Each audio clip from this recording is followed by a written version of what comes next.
ఈరోజు మనం ఇంట్లోనే చాలా సులభంగా ఆరోగ్యానికి ఎంతో మంచిగా ఉండే నువ్వుల పల్లి లడ్డు ఎలా చేయాలో చూద్దామండి. చలికాలంలో శరీరానికి వేడి ఇవ్వడమే కాకుండా పిల్లల ఎదుగుదలకు పెద్దల ఆరోగ్యానికి ఎంతో ఉపయోగపడే లడ్డు ఇది. తక్కువ పదార్థాలతో తక్కువ సమయంలో చేసే ఈ ఆరోగ్యకరమైన లడ్డూని తప్పకుండా ప్రయత్నించండి. నమస్తే అందరికీ, వెల్కమ్ టు మై ఛానల్. నేను నువ్వులు పల్లీలతో లడ్డు చేస్తున్నానండి.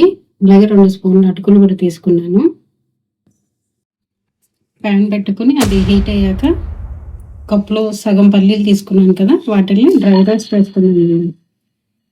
మంచి కలర్ వచ్చి రెడ్గా అయ్యే వరకు వేయించేస్తున్నాం. వీటిని ఆయిల్ అది ఏమీ వేయకుండా అన్ని విడిగానే డ్రై రోస్ట్ చేస్తున్నాం.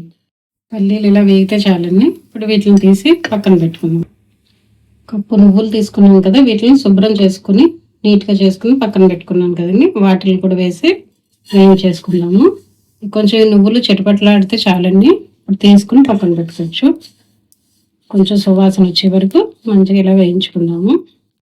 ఈ నువ్వుల్ని కూడా మధ్య మధ్యలో కలుపుకుంటూ ఇలా వేయించుకోవాలండి. ఇలా వేగితే చాలు. ఇప్పుడు వీటిని కూడా తీసి పక్కన పెట్టుకుందాము. 2 స్పూన్ల అటుకులు తీసుకున్నాను కదండి, అవి కూడా వీటిలో వేసేసుకుని వేయించుకుందామండి. కొంచెం వేగితే చాలు, ఎక్కువసేపు వేయించక్కన అవసరం లేదు. అటుకులను కూడా ఇలా వేయించుకున్నాం కదా, ఇంకా స్టవ్ ఆఫ్ చేసి వీటిని కూడా పక్కకు పెట్టుకుందామండి. ఇలా పెట్టుకున్నానండి.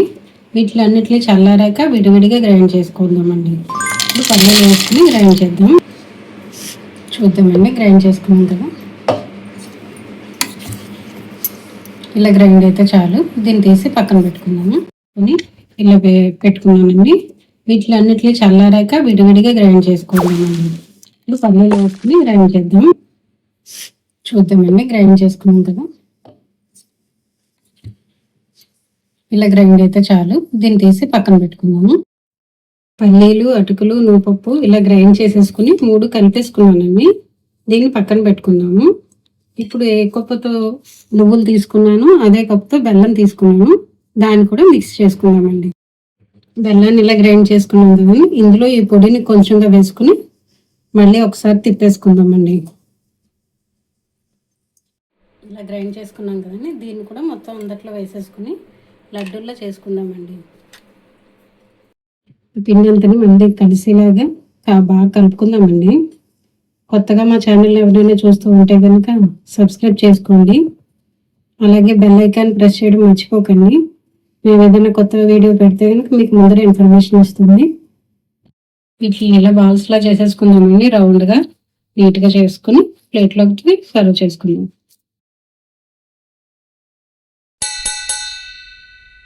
ప్రత్యేకంగా సాంప్రదాయ రుచితో నిండిన ఆరోగ్యంగా ఉండే నువ్వుల పల్లి లడ్డు మనకు సిద్ధమైందండి. మీకు ఈ రెసిపీ నచ్చితే లైక్ చేయండి, మీ కుటుంబ సభ్యులతో షేర్ చేయండి. ఇలాంటి మరెన్నో సాంప్రదాయ వంటకాల కోసం మా ఛానల్ని సబ్స్క్రైబ్ చేసుకోవడం మర్చిపోవద్దండి. మళ్ళీ మరొక రుచికరమైన రెసిపీతో కలుద్దాం. Thank you for watching.